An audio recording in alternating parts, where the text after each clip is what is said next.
It is easy in some ways, and in others, it is difficult.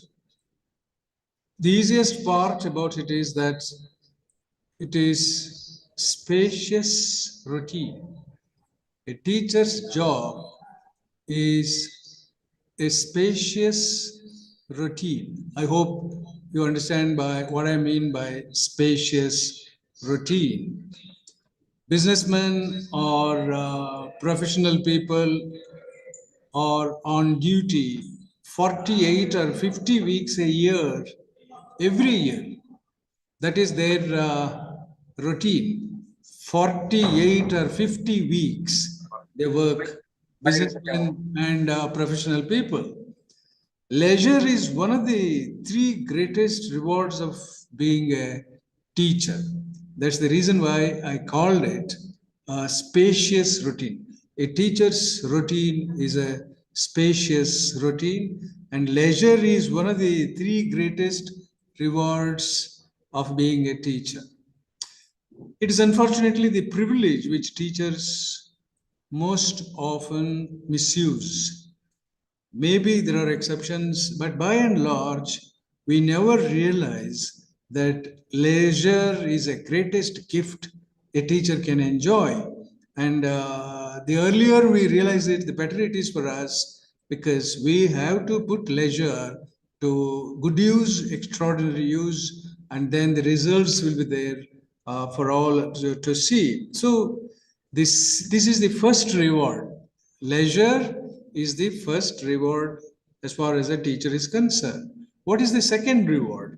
The second reward is that he or she is using his mind on valuable subjects. Before appearing on the screen, I was going through the various faculties that you represent. Now, the in charge, Dr. Ranjan Swami, has given me the list, and that list is mind-boggling. You are drawn from all imaginable faculties. It's a wonderful experience, wonderful feeling as far as I am concerned, because you have science, arts, commerce, management, and every faculty, every segment of human inquiry you represent. Therefore, a teacher's second reward is that he is using his mind on valuable subjects. All the subjects that you are representing are invariably valuable, and therefore no subject is inferior to any other subject. If at all there is anyone who gives you the hint or the feeling that my subject is greater than your subject, well, that person is absolutely ignorant of what the human faculty means. Every subject is important, whether it is language or commerce or science or physics, chemistry, etc., etc. Let us not have the notion that arts is inferior to science and humanities are better than chemistry, so on and so forth. So we have to treat all the subjects with equal respect, because after all these subjects are the product of human inquiry. Because of them, we have made so much progress in the world from the beginning of history to the present times. So all over the world, people are spending their lives on doing jobs where the mind must be kept numb all day. That is an unfortunate thing. You can't help it. If you are working in a factory, well, some people always produce nuts and bolts from morning till evening, let us say, and they can count the number of nuts and bolts. So that must be a terribly numbing kind of an experience. So they hardly use their mind, so to say. But we as teachers not only teach valuable subjects to the younger audiences, but we also keep our mind alert and alive throughout the day. But if you really understand an important and interesting subject like the structure of the human body or the history of the two world wars, it is a genuine happiness to explain them to others, to feel your mind grappling with their difficulties. to welcome every new book on them, and to learn as you teach. So this is the fundamental difference between our profession and the other professions. So we always, go in search of new books on our topic, on our subject, and then we expand our mental horizon, intellectual capability. Therefore, our mind is always grappling with the difficulties, and we welcome every new book that appears as far as our subjects are concerned. So then we come to the third reward of teaching. This is the third reward of teaching. What is it? Which is the happiness of making something. Every day in the classroom, I think we are molding the minds of the younger generation, and that gives us tremendous satisfaction. We are always involved in making something, and it depends upon each individuals. Are we really making something in the classroom, or are we whiling away our time? It is left to the individual to answer. Therefore, generally speaking, I think we teachers are always involved in making something. So you take the living mind and mold it. We take the living mind and mold it. So it resists sometimes. Sometimes it takes the mold too easily, and then seems to melt again and become featureless. So the audiences are not always cooperative. Sometimes they may resist, but still we persist. That is our task, that is our job. We have to persist in molding the minds of the younger generation. So to teach a boy thinking about poetry or patriotism, and when he answers back with facts and figures, it gives the teacher immense satisfaction. Okay, that is where our satisfaction lies. We teach our children, our students, poetry or patriotism, etc., etc. And when the students answer with facts and figures, that gives us tremendous satisfaction, because we have been able to inculcate that kind of information in the minds and hearts of the students. That satisfaction the teacher derives when a student answers back with facts and figures. That is where we have to mold the students. They should be able to come out with facts and figures. It is equal to the satisfaction an artist gets when he makes a picture out of blank canvas and chemical colorings. An artist, for example, a portrait painter, uses the blank canvas and also chemical colorings. In the beginning, there will be blank canvas. As it goes on, sketching and then filling the colors, then a real portrait emerges, and the artist derives a lot of satisfaction out of it. And a teacher's job is almost similar to an artist. Similarly, when a doctor hears a sick pulse pick up and carry the energies of new life under his hands, a doctor also derives tremendous satisfaction. When the person is almost on the verge of dying, the pulse is almost very, very feeble. He may live or die. That is the kind of situation that a patient has reached. When the doctor feels the pulse, and then gradually the patient regains his consciousness and comes alive, then the doctor derives a lot of satisfaction. Some teachers, however, never have this experience. Unfortunately,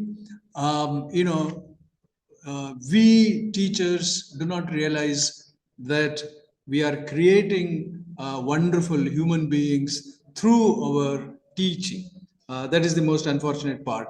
But their job ought to have brought a priceless reward. Each one of us, engaged in teaching, must derive this, get this priceless reward, invaluable reward. We cannot value this. For example, they say boys and girls hate them, and often they hate the boys and girls also. Now, over a period of years, their hatred becomes known and builds up a barrier which they can never break down. So, in your career, if you are at the beginning of your career, start loving the students. because they are, gradually they are becoming part of your flesh and blood, so to say. We derive meaning only because of the audiences, only because of the students. Therefore, it is wrong to develop some kind of hatred towards the students. If you hate students, then the students automatically reciprocate. They also start hating the teachers. So now we have to think about the qualities of good teacher. First and foremost, the teacher must know the subject. He must know what he teaches. When I say this, you may get angry with me because you will shut up and say, well, we have done our master's degree, we have done our PhD, we are tremendously qualified to teach the subject. Then what are you talking about? That you should know this subject. It may appear to be very, very offensive to most of you, but I mean it. This sounds obvious, yet it is not always practiced. When I say know your subject, well, it is not the postgraduate degree that you have obtained I'm talking about. It's not the PhD that you have obtained I'm talking about. I am talking about the extra reading that you have made over the years to gain command over the subject. Our PhDs and our post graduation degrees are absolutely insufficient to make us good, valuable teachers. Something extra is needed, and that comes by wide reading. So, teaching is inseparable from learning. We have to keep this particular point in mind always, right from the day one when you enter the classroom as a teacher until you retire. You must keep this line in mind, deeply etched. Teaching is inseparable from learning. The moment we stop learning, we cease to be teachers. So, therefore, I think it goes without saying that teaching and learning go hand in hand. Every good teacher will learn more about his subject every year, every month, every week, if possible. So, every good teacher will learn more about his subject every year, every month, every week, if possible. So, young people hate grown ups for many reasons. One of the reasons is that they feel grown ups' minds are fixed and limited. Now, somehow we have to do something to overcome this feeling that we, create in the minds of the young people. They think that grown up people's mind are fixed and limited.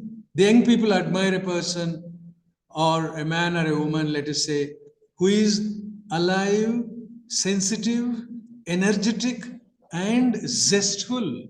These are the four elements that go to make a good teacher. So I repeat, young people admire a person, a man or a woman, a lady teacher or a gents teacher who is alive, sensitive, energetic, and zestful.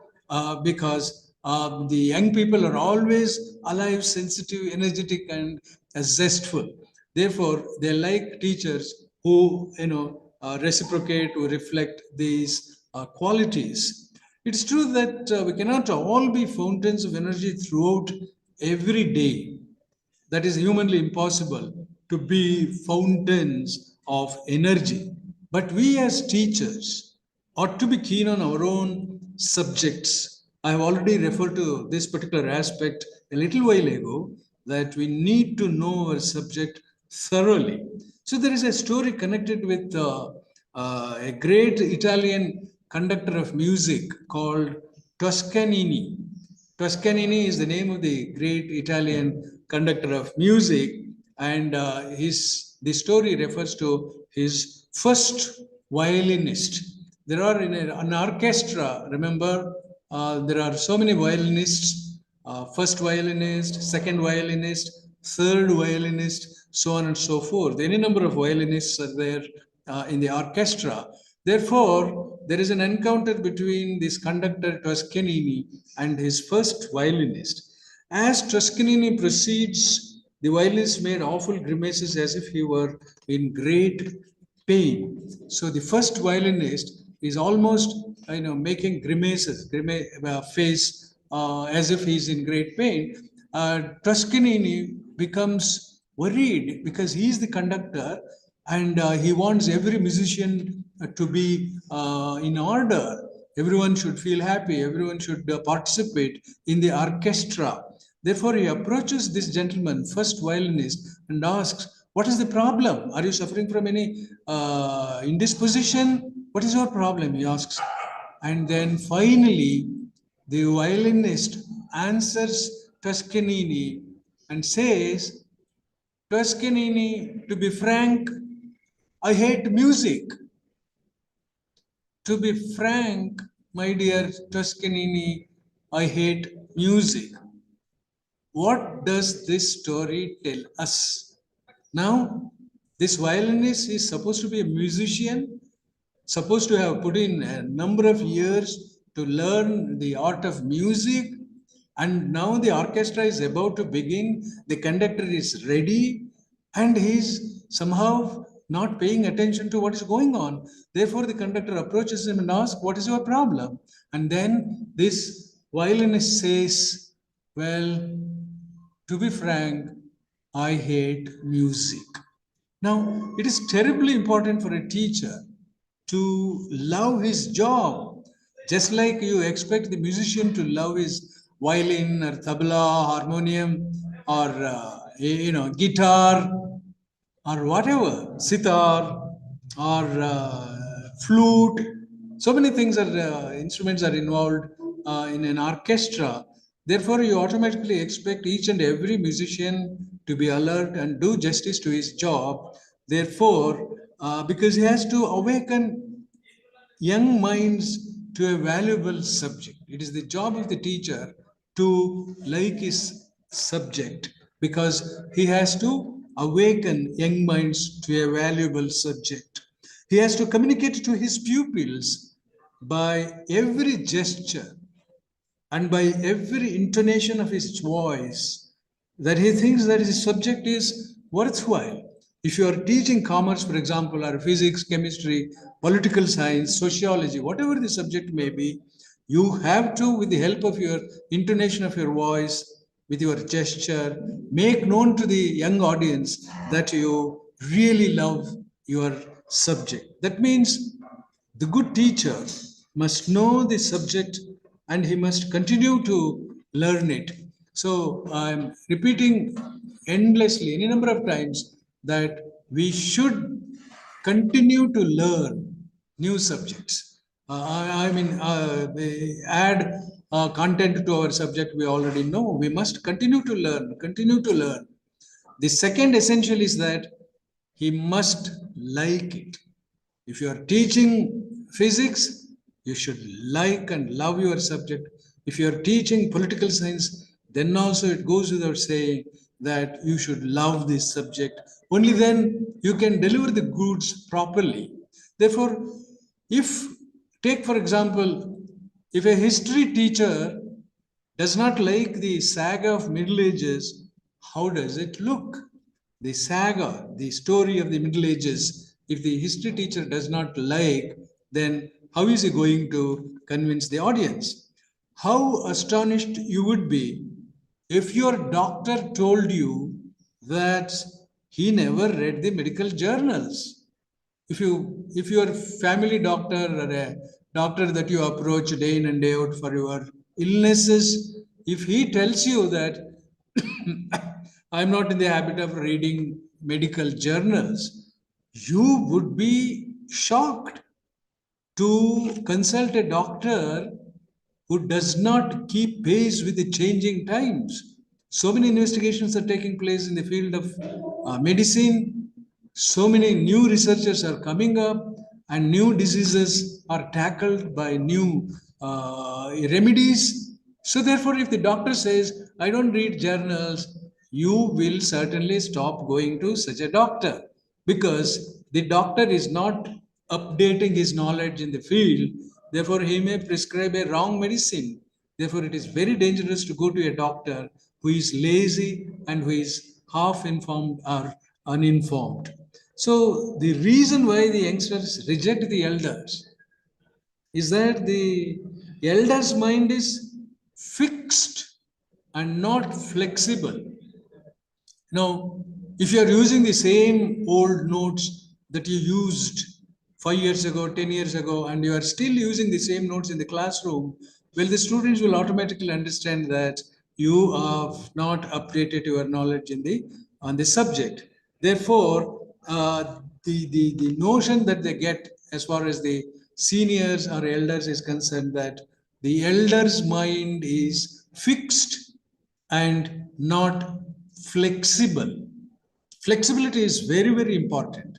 We must reject the fixed kind of routine because a teacher's job is not a fixed routine. He keeps on updating his knowledge. So there is one more strong reason, and that is the elders are insincere. Somehow the younger generation people get the idea that the elders are insincere.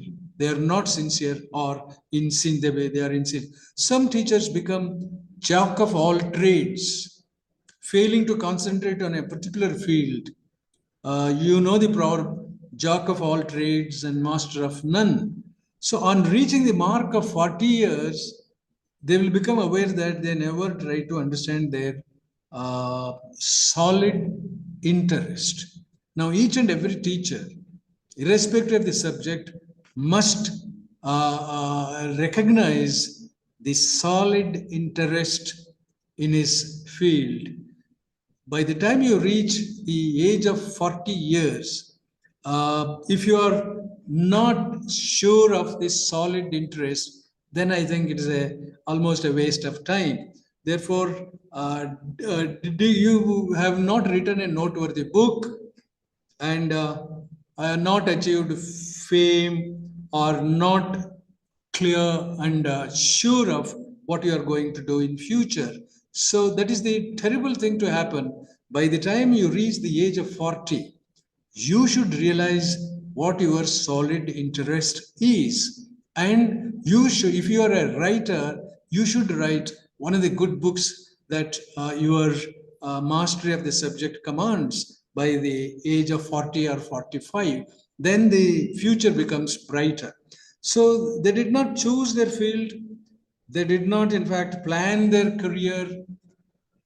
They allowed themselves to drift this way and be pushed that way while the years passed.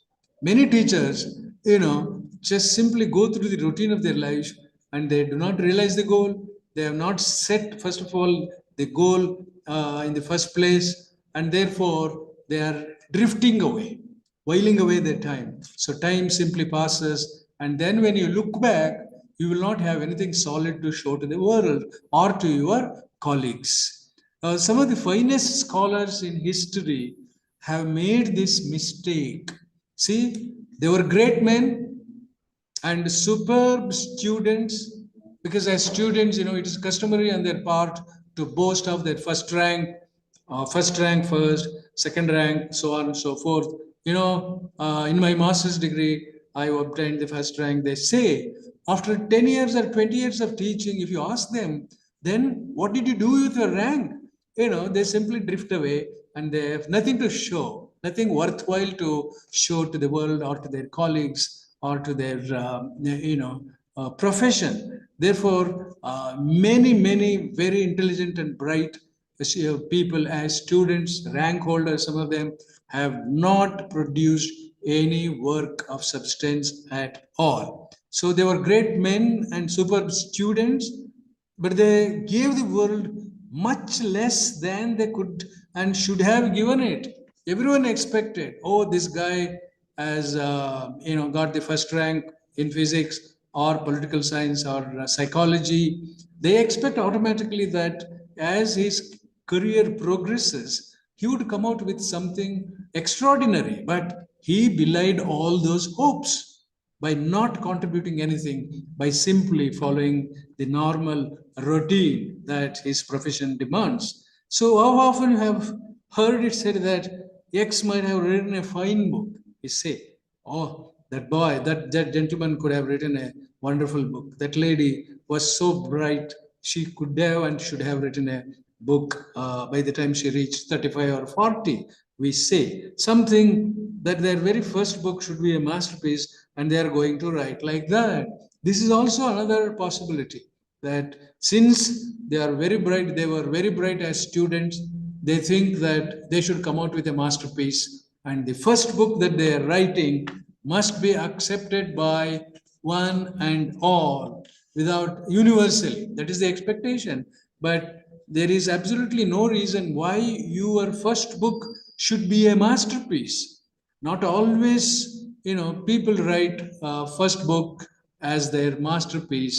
As you progress on the path of writing, maybe your fifth book or 10th book may draw the attention of the reading public as a very significant work or work of art, etc., etc. Therefore, don't wait or don't think that the first book itself is going to be a masterpiece. Many bright individuals have committed this mistake, and therefore, ultimately, they will end up not writing anything at all. That's the tragedy. So, a wise teacher will feel that the choice of his area will give him a sense of mastery, and hence he gets a feeling that he is not merely playing a trade. The moment you get a feeling that you are playing a trade, to my Kannada audience, let me say it in Kannada. ಅಯ್ಯೋ ಹೋಗ್ಬೇಕಲ್ಲಪ್ಪ, ಪುನಃ ಇನ್ನೊಂದಿನ ತರಗತಿಗೆ ಹೋಗ್ಬೇಕಲ್ಲಪ್ಪ, class ರೂಮ್ಗೆ ಹೋಗ್ಬೇಕಲ್ಲಪ್ಪ ಅಂತ ಹತ್ತು ಕರೆದು ಮನಸ್ಸಿಲ್ಲದ ಮನಸ್ಸಲ್ಲಿ ನೀವು ತರಗತಿಗೆ ಪ್ರವೇಶ ಮಾಡೋದಾದ್ರೆ ಅದು playing a trade. That is equivalent to playing a trade. A teacher's job is not playing a trade. You are achieving, always trying to achieve a sense of mastery over this subject. Therefore, automatically, not only you are enlightened, you will certainly enlighten the audiences day in and day out. That is the kind of zest, Z-E-S-T. It's a wonderful word in the English language. Therefore, I repeat umpteen number of times, you should have the zest, the extraordinary excitement and interest to put across the ideas to the students. The third essential of good teaching is to like the pupils. You must like the students. When I say this, you may turn back and tell me, we have always done that. We have always liked our students. What is so great about it? What is so big about it? You take it for granted that you have always liked the students. But pause for a while and think for a while whether you have really liked your students. You do not actually like the boys and girls or young men and young women. If you don't like these young men and women, the educationist, a well-meaning educationist says, you better give up teaching. In teaching, the first and foremost duty of a teacher is to love the students. If you are unable, if you are incapable of loving the young men and women, just give up teaching, he says. So, as grown-up men and women, our hateful faults, there are certain hateful faults. What are those hateful faults? For example, now I may be excused as I am using a very strong phrase to describe our situation. The hateful faults are, number one, vulgar self-satisfaction. Vulgar self-satisfaction. I will explain to you what I mean by vulgar self-satisfaction. This is number one. Number two, puffy laziness of mind and body. These are the two weaknesses, faults we should avoid, we should reject, and we should overcome them if at all they are in the nascent stage at the beginning of our career. The sooner we overcome it, the better it is, because vulgar self-satisfaction is the worst kind of sin that a teacher develops. Self-satisfaction is, well, I've done that, I have done this, I have passed so many examinations, including my post-graduation and then PhD, etc., etc. Because once you obtain the doctorate, well, that explains to the whole world that you are a scholar, that you are a scholar. That DR appearing at the beginning of your name, which is followed by DR, doctor, that certainly is a source of great self satisfaction. But after your PhD, what you have gained in the field of your area, what knowledge you have gained, certainly counts. Therefore, that self satisfaction is absolutely a sinful thing. I urge you, those of you who are victims of that, to reject it outright. And then the second fault is puffy laziness of mind and body. So, in Sanskrit, we say customarily, Alasyam Amrutam Visham. Alasyam Amrutam Visham. Even if you are an extraordinary student, extraordinary as a student, once you get into the groove, when you develop that self-satisfaction, well, that puffy laziness, of mind and body are going to stagnate you. Stagnation is a very strong word, and I really like it because no teacher should stagnate. Stagnation is the worst kind of sin that we are going to commit. They show on our faces, the puffy laziness of mind and body show on our faces. They ring hollow in our voices. They have become bone of our bone and flesh of our flesh. We shall not allow this to happen.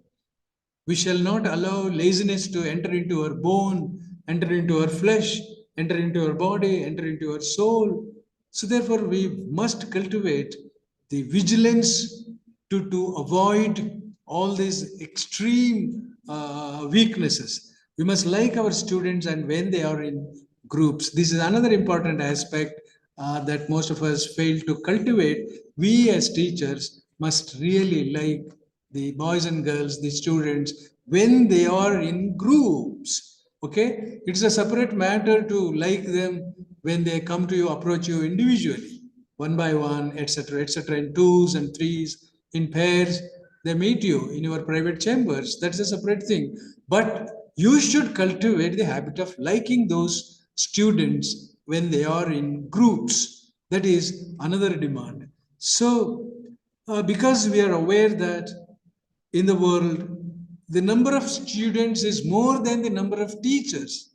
At any given point of time, in any geographical area, in any country or state for that matter, the number of students is always greater than the number of teachers. Therefore, we must, approach, meet the students in large numbers. Their numbers is bound to grow, increase, and our number is not, at any point of time is going to match the number of students. Therefore, we are less in number. We must cultivate the habit of meeting more number of students when they are found in groups. Therefore, we cannot wish the less number of students.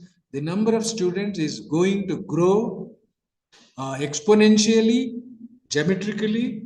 Therefore, you cannot wish that, oh, I wish there were less number of students. That is not going to happen. The number of students is more, and not everyone can become intelligent. So, some of the teachers may think wishfully that I should have a class of intelligent students. I don't want to encounter stupid or idiotic students, fools. I don't stand them. I want bright students in my class. I want all my students to be bright and intelligent and so on and so forth. This is again another wishful thinking, because this world is full of people with the entire spectrum of intelligence from 0 to 90, for example. All kinds of students we encounter, and therefore we must be mentally prepared to address them, to satisfy them, to put across our ideas, so that it reaches all segments of the student community. Those teachers who have studied in depth certain difficult subjects are accepted by students, though he becomes anxious looking at a large number of students in the classroom. This is another instance that I'm quoting, that if you are really a scholar in your field, even if there are some lacunae in your teaching, let us say, for example, not all teachers are extremely good at communication. Some teachers lack proper articulation. The student community is prepared to accept even such teachers, provided they have made a name in their subject as scholars. Even if you are not extraordinarily good at communication, the student community, the audience accepts you because you are a scholar in your field. So that point also you have to keep in mind. If his knowledge in his subject is really in depth, his students will listen to his lectures with rapt attention. His audiences leave his classes with great satisfaction, not because his lecture was outstanding, but because they were in the company of an achiever. Every student likes their teacher to be an achiever. And if you happen to be an achiever, even if your lecture is not extraordinary, they will leave the classroom with a tremendous sense of satisfaction, not because of your teaching, but because the students feel that we were in the company of an extraordinary achiever. So therefore, achievement is very, very important.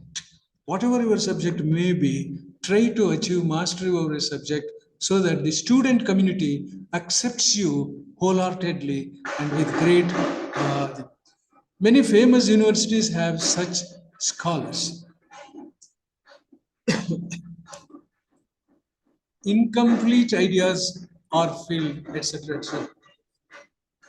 Some expert has said of Einstein in the following manner. Some celebration is going on in the institute today because the Kannada refresher course is being inaugurated now by the Vice Chancellor of the university. Therefore, some drum beating is going on. Please don't get disturbed. Kindly bear with me. I will try to carry on my lecture as if I am not hearing any disturbance in the vicinity. Some expert has said of Einstein in the following manner. Einstein, you all know, great physicist who was a great mind, who discovered the formula E is equal to mc square, etc., etc. Now, this expert talks about Einstein. I have never heard Dr. Einstein speak. I do not believe he would put much vital energy into teaching. And I do not understand astrophysics, but I should go to hear him lecture, and I know I should learn something from it. So, this is the statement given by an expert regarding Einstein's lecture. I repeat, Dr. Einstein speak, I have never heard before. I do not believe he would put much vital energy into teaching, and I do not understand astrophysics. ಇಷ್ಟಾದರೂ ಕೂಡ ನಾನು Einstein ಲೆಕ್ಚರ್ನ ಉಪನ್ಯಾಸವನ್ನು ಕೇಳಕ್ಕೆ ಹೋಗ್ತೀನಿ. ಯಾತಕ್ಕಂದ್ರೆ ಮಹಾಮೇಧಾವಿ Einstein ಖಂಡಿತವಾಗಿಯೂ ನಾನು ನೆನಪಿನಲ್ಲಿ ಇಟ್ಕೊಳ್ಬಹುದಾ ಒಂದು ಎರಡು ಸಂಗತಿಗಳನ್ನ ಹೇಳ್ತಾರೆ ಅನ್ನುವ ಗ್ಯಾರಂಟಿಯಿಂದ ಈತ lecture ಕೇಳಕ್ಕೆ ಹೋಗ್ತಾನೆ. So the expectation is that if we listen to a great scientist lecture, we might learn something. That is the expectation. The next important thing that we need to understand is that every profession has what we call an atmosphere. Every profession has an atmosphere. Anyone belonging to a particular profession will get along with that atmosphere quite naturally. For example, let's say that you want to become an actor, then it is foolish to expect you to have a house of your own and to think on your well-being. At least now the actors are very clever, very intelligent. especially the film actors. If they click, they make a lot of property, and then they make their future very, very secure. I'm talking of the actors of the olden times, especially theater actors. They were not assured of any income. So therefore, if you want to become an actor, be mentally prepared to go without any tangible income. That is number one expectation. Similarly, if you want to be a journalist, you should be ready to work in the crowd, and you should not be scared of the din and bustle. The field of journalism is always with full of sound and fury, din and bustle. It is a noisy world. If you want to be a journalist, you should really not shy away from the crowd. Because haven't you seen young boys and girls, journalists running after VIPs and politicians and ministers to get a sound bite? They have to wrestle with a crowd of journalists. Therefore, they thrust their microphone to the mouth of the VIP to get a sound bite.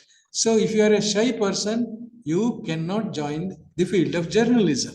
Those who wish to work in the laboratory or spend time in the library do not wish to deliver classroom lectures. Such teachers are also there. I'm quite happy with my laboratory, in my laboratory.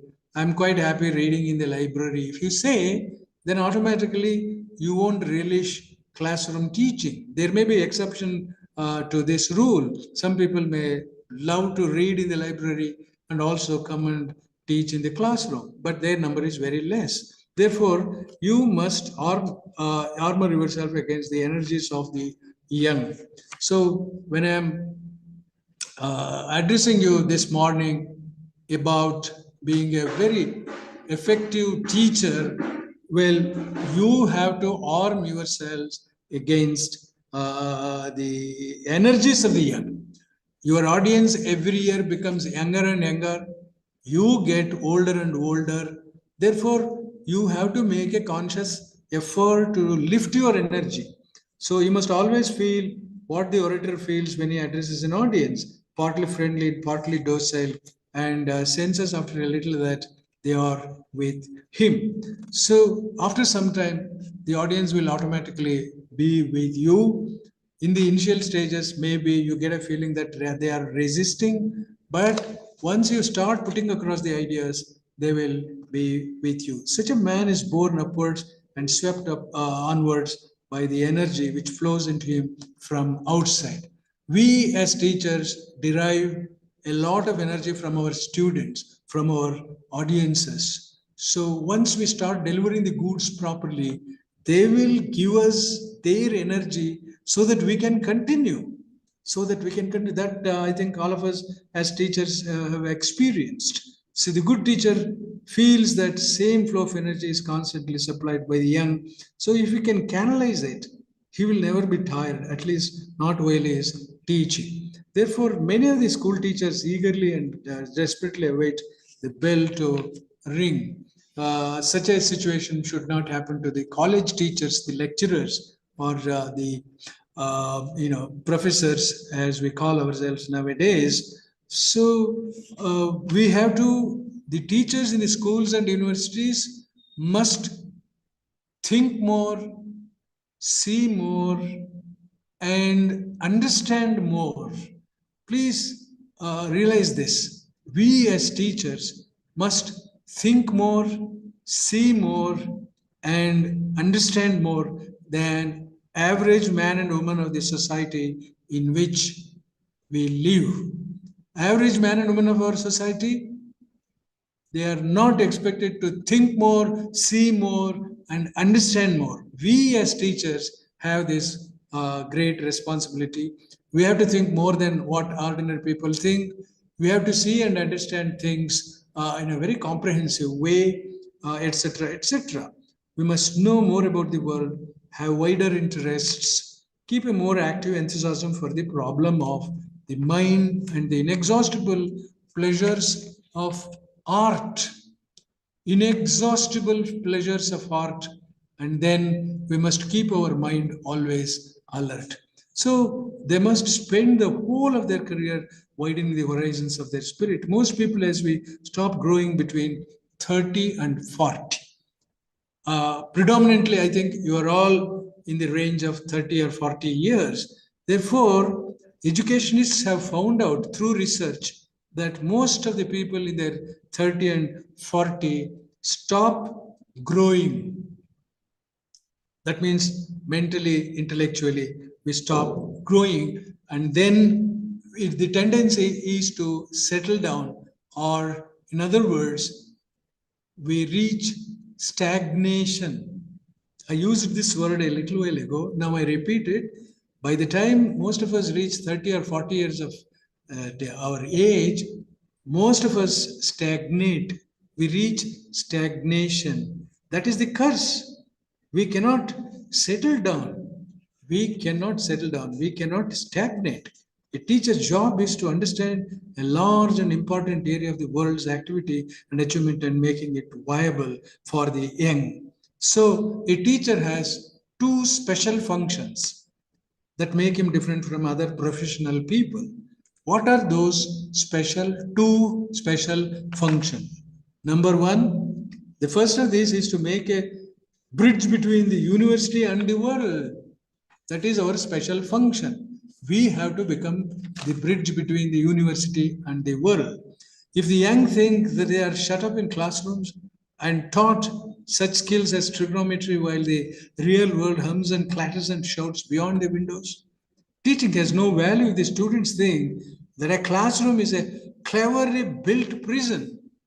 ಯಾವ ಕ್ಷಣದಲ್ಲಿ ಈ ತರಗತಿಯ ಕೊಠಡಿ ಇದು ಒಂದು ರೀತಿ ceremony ಆಗಿದೆ ಅಂತ ಆ ಮಕ್ಕಳಲ್ಲಿ ಭಾವನೆ ಬರುತ್ತೋ ಆವತ್ತು ಶಿಕ್ಷಣ ಅನ್ನೋದು ಸತ್ತೋಯ್ತು ಅಂತಲೇ ಅರ್ಥ. ಟೀಚರ್ ತನ್ನ ಕೆಲಸವನ್ನ ತಾನು ಮಾಡ್ತಾ ಇಲ್ಲ ಅಂತಲೇ ಅರ್ಥ.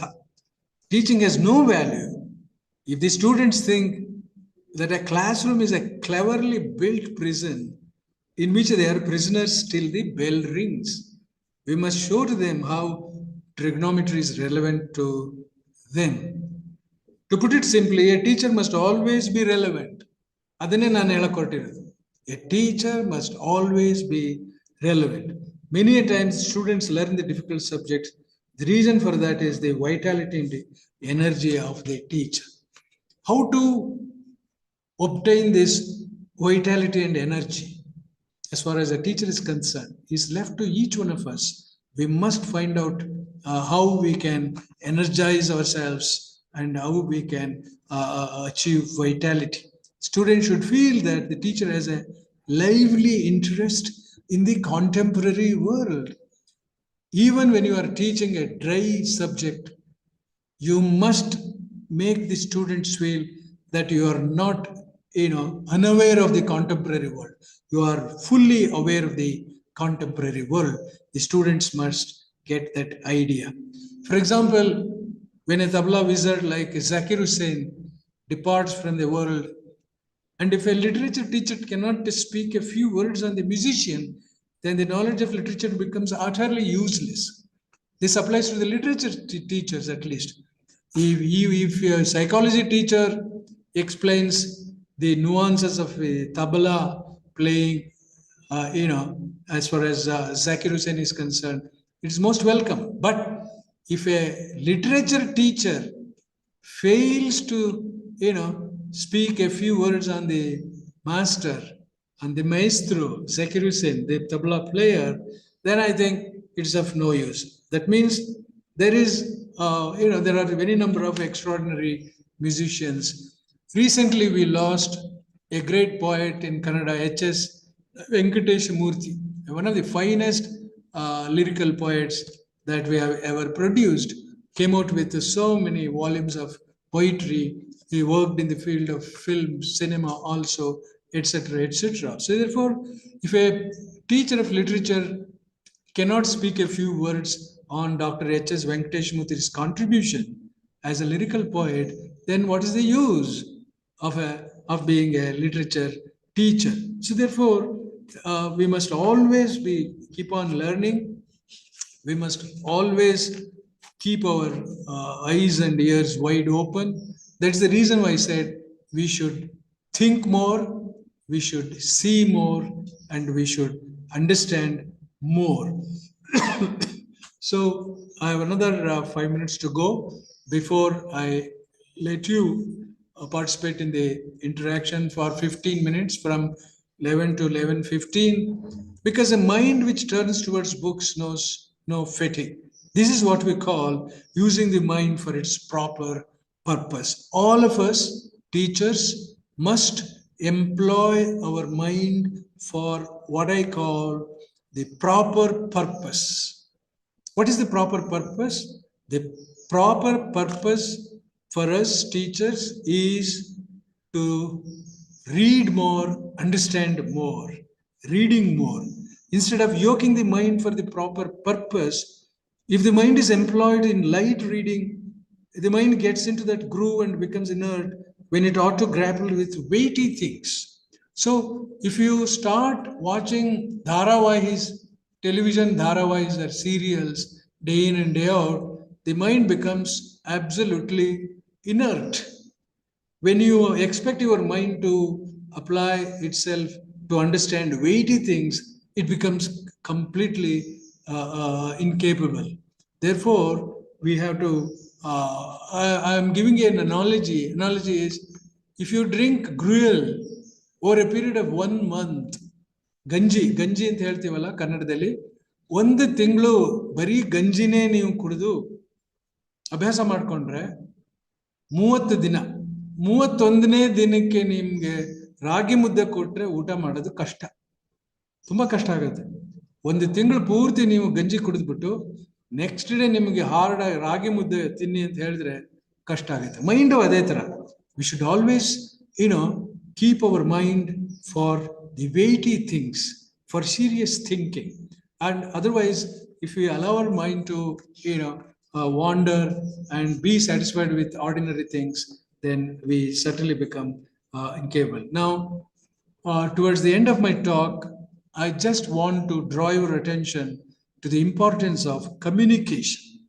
We as teachers, whether it is science teachers, arts teachers, humanities teachers, or literature teachers, always grapple with communication.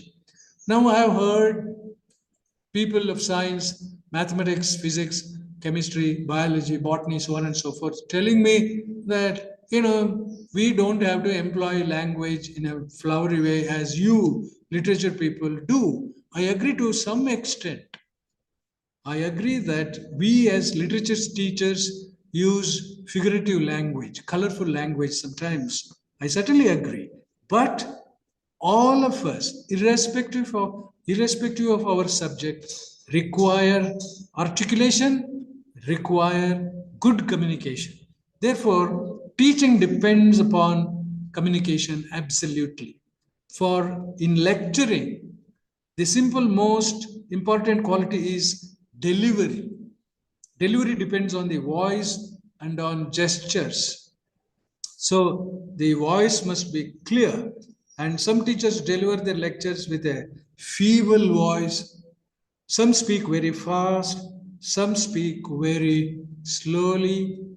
If you have a regional accent or a curiously pitched voice or difficulty with any particular letter, your students will find it out. So it's better that you should know that your voice will become feeble as you grow old. For example, I entered teaching when I was 28 or so. When I retired, I was, I think, 62. By the time I attained the age of 62, I recognized that my voice had become feeble. Therefore, it is very, very natural for the teacher's voice to become feeble as he or she grows old. Therefore, many a time we will not be aware of that development at all. The inaudible teacher is as useless as the statesman without a policy or the workman who breaks his tool. So therefore, inaudible teacher is not very, very useful. You have to be audible. You have to have a good tone of voice. You have to be very articulate, and your communicative skills must be of a very high order. All of us must strive to achieve this requirement without any exception. While you are teaching in a classroom, speed is as important as loudness of your voice. If you speak fast, the students cannot follow your thoughts. If you speak very slowly, then also they may fall asleep. So you must give a pause when you deliver lectures. We should give a pause only after we have uttered a fragment of thought. It's wrong to give pause after each word. So you should not deliver lectures only to allow them to write down notes.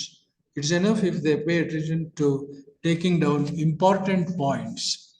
If in your lecture, you will be commenting, discussing, arguing, and explaining. Unconsciously, you will be doing all this.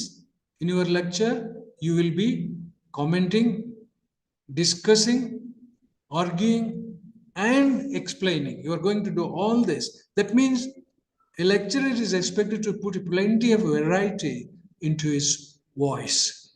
When you are arguing, you are employing a different kind of strategy. When you are explaining, you change the mode of communication.